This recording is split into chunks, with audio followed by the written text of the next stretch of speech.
What are you guys doing every day on your lives to do the things that will help you achieve your goals? Are we doing that thing? I said one of my limiting beliefs was public speaking, which I'm kind of doing right now. But I just get scared sometimes if there's a lot of people, if I mess up in front of them. Yeah, that's amazing. What's one thing you always believed you wanted to do, but you thought you could not do it? I wish I could do this engineering design, like your background, civil engineering, that I could Okay. never do. How many of you here have heard about Steve Jobs? Can you raise your hand? Okay, that's the majority of the room. So Steve Jobs once said, "Stay hungry, stay foolish." So I think that quote is still valid today and probably more than ever, because the technology has been changing so much. There is so much, there is difference in way we communicate, we learn, and we do things, right?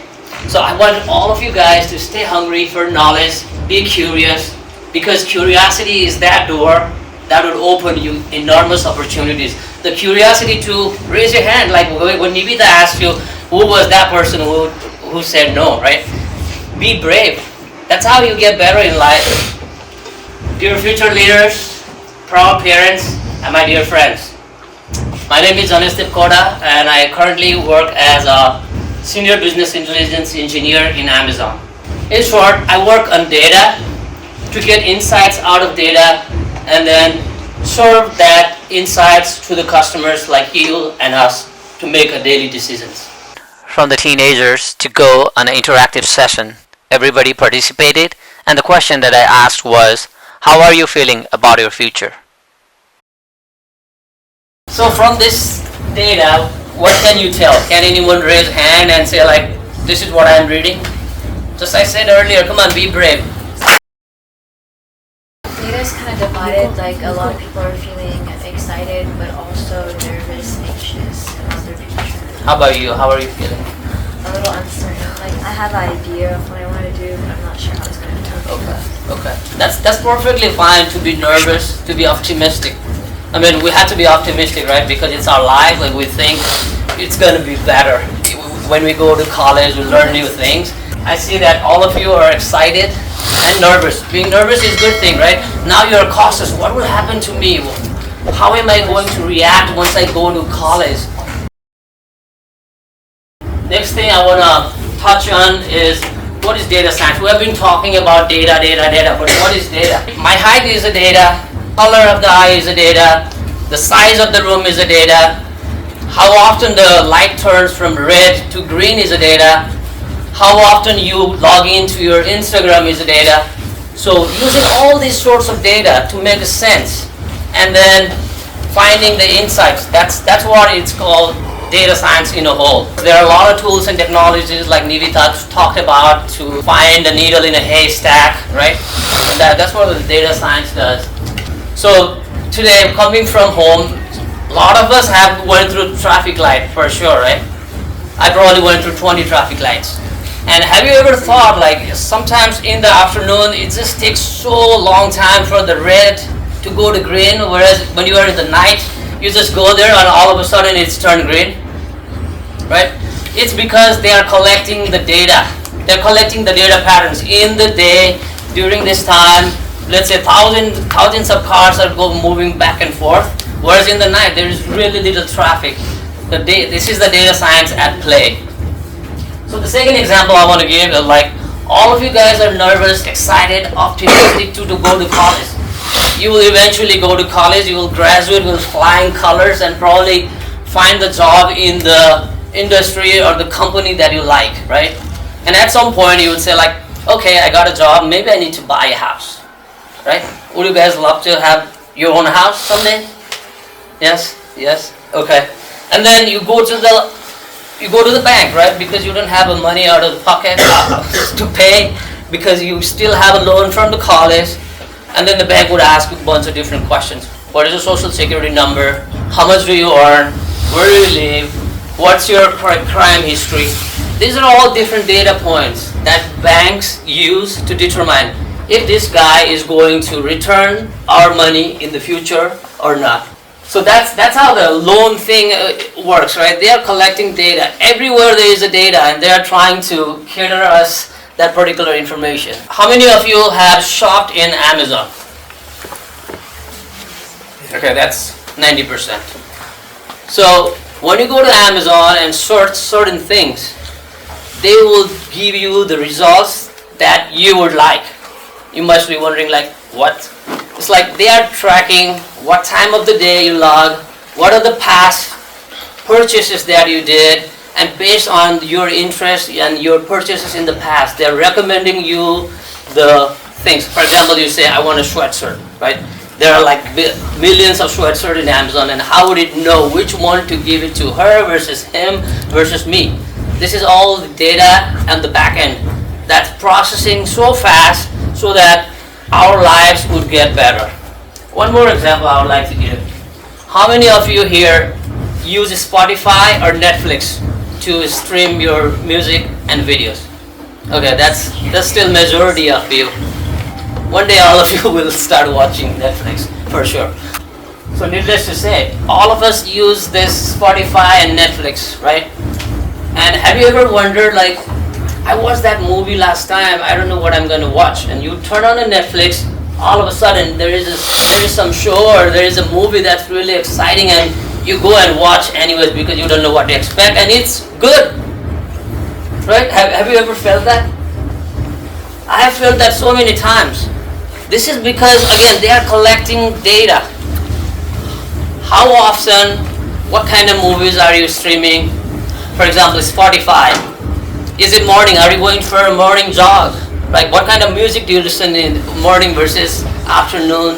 Different times of the day, different month of the year. If it's a Valentine's Day, you probably will be in the love mood. You'll be listening to love songs, right? If it's a Christmas, you'll probably be hearing about Christmas. So they have all these data points everywhere. They're tracking and they're serving you this information.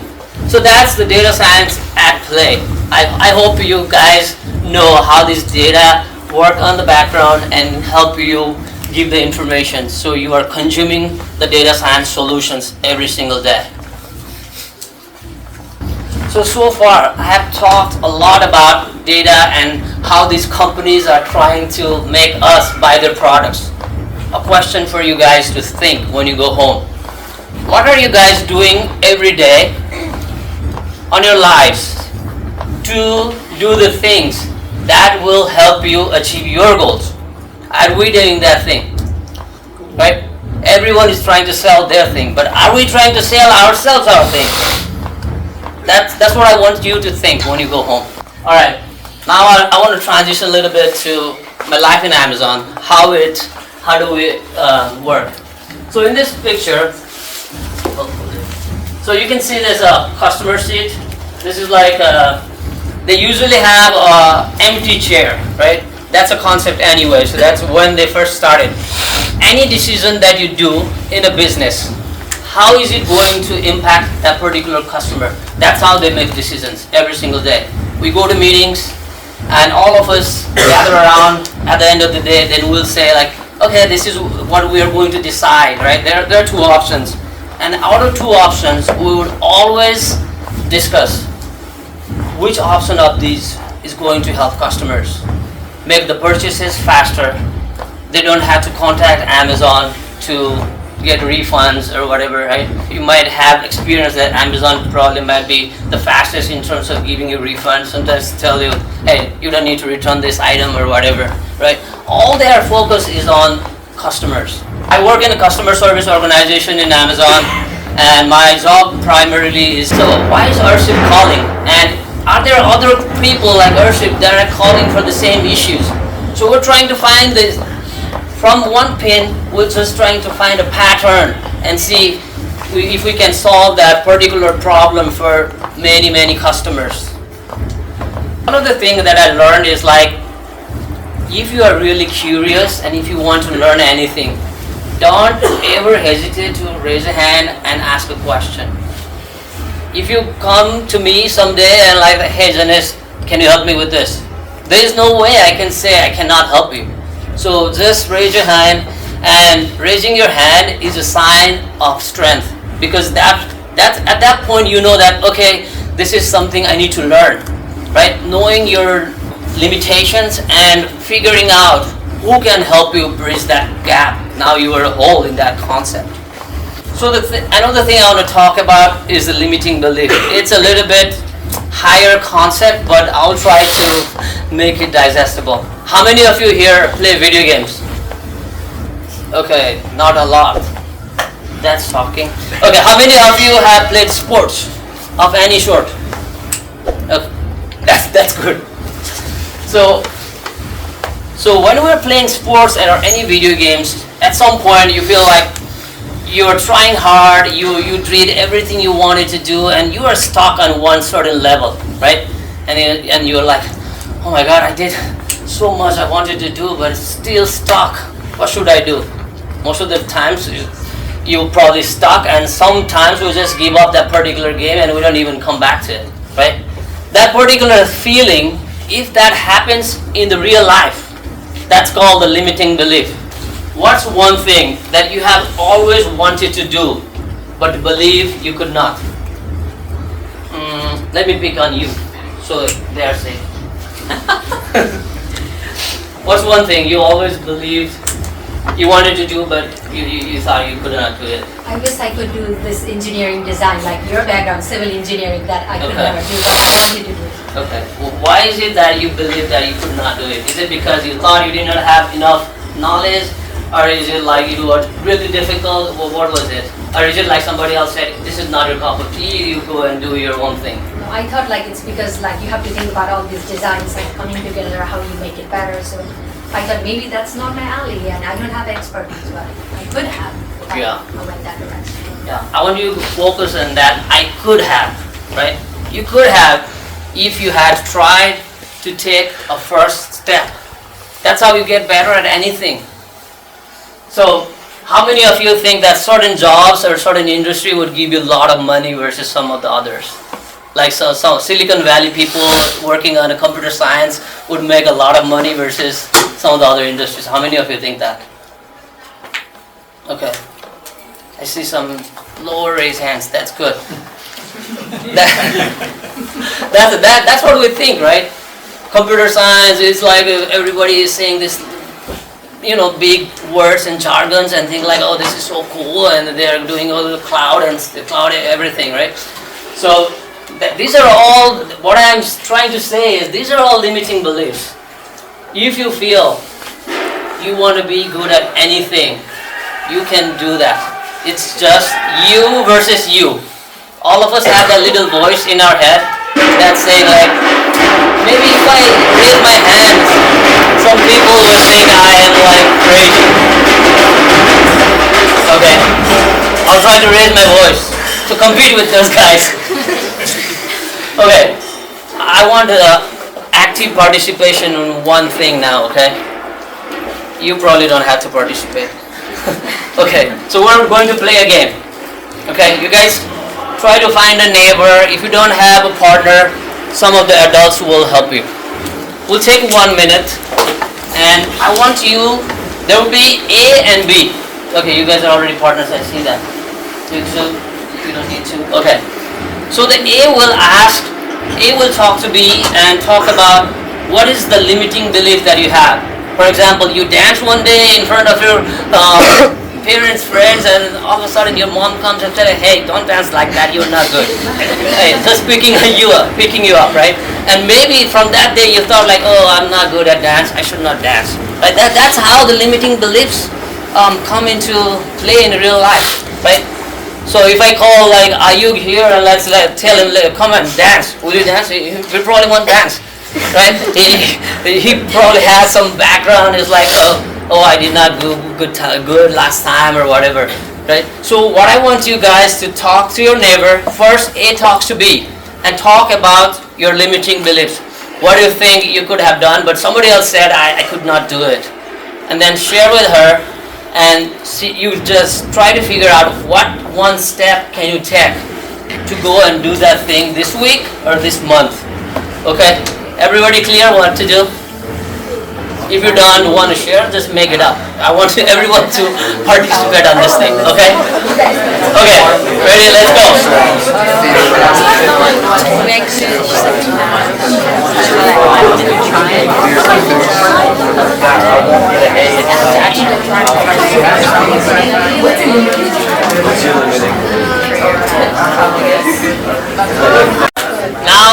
Now B shares his limiting belief with A. Now you share with sister. Already did it in 1 minute. Let's go. Is it the same limiting belief? Similar, yeah. Will you guys want to share? It's okay, I'm sharing. See, I'm not going to communicate.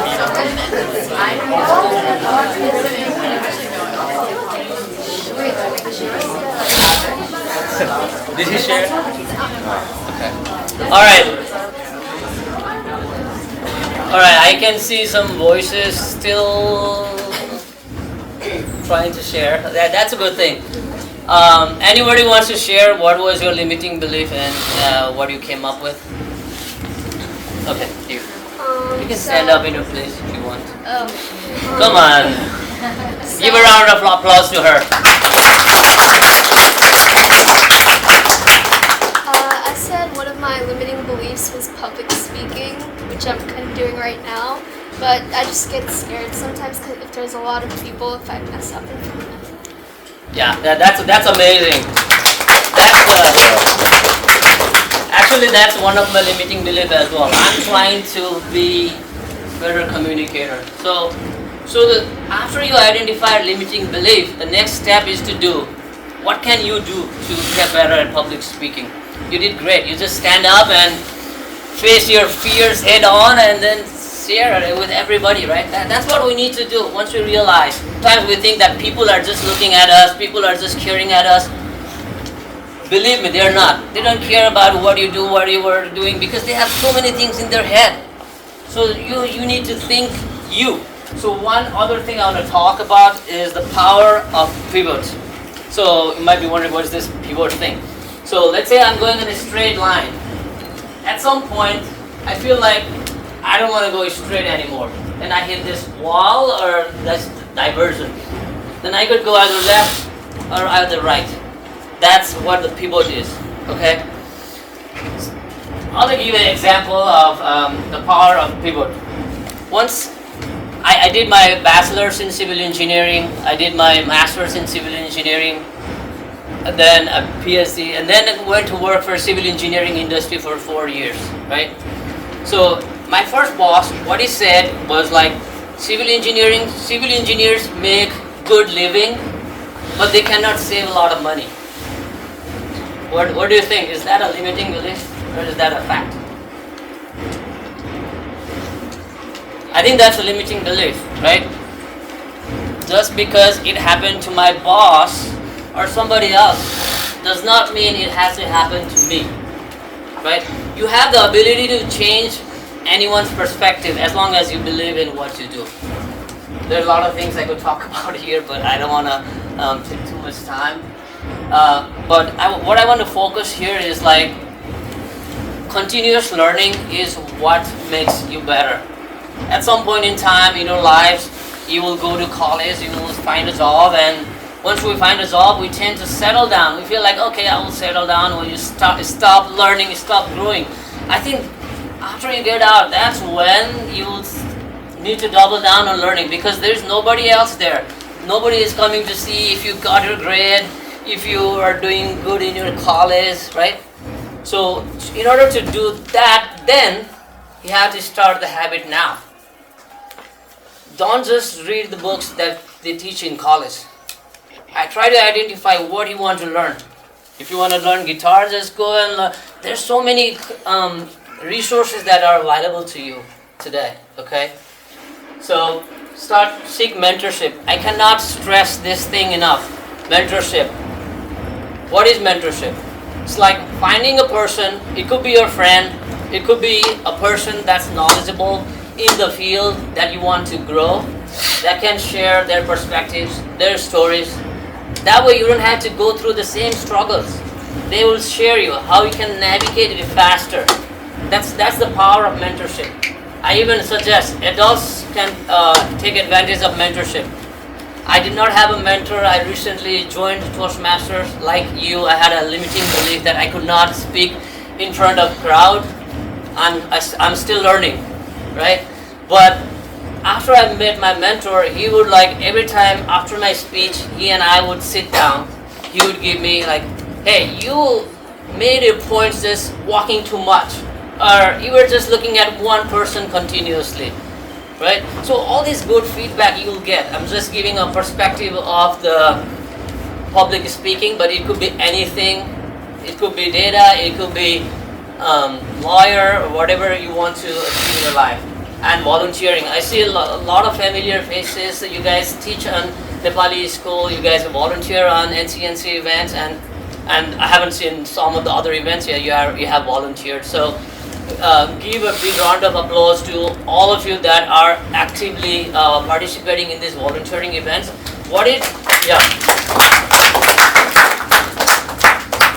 So what volunteering teaches you is like, how do you work in a group, right?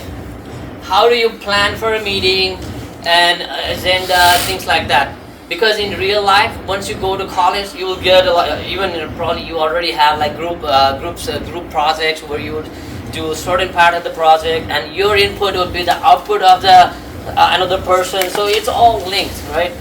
So I want all of you to start doing that, and I want to share this particular dashboard before I pass the baton to Mr. Paras. So this is the COVID dashboard that a high schooler created during the COVID. And at some point, either you or your parents might have used this dashboard to figure out what's happening in my state or what's happening in my college. This is just here for the inspiration. So again, your own limit is your own imagination. If you are curious, if you want to learn about data, if you want to learn about, so this is an example of data. There could be an example of beautiful music rendition, or it could be anything, right?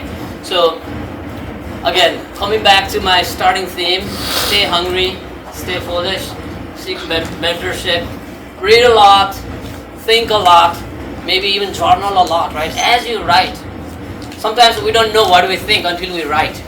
You're thinking like 10 different ideas come to your mind, but when you write, you just have one thing in your mind. That's how we get better in life. Just keep continuously learning, learning from your mistakes, and don't be afraid to raise your hand. That's a sign of strength. With that, I would like to invite Mr. Parasoria.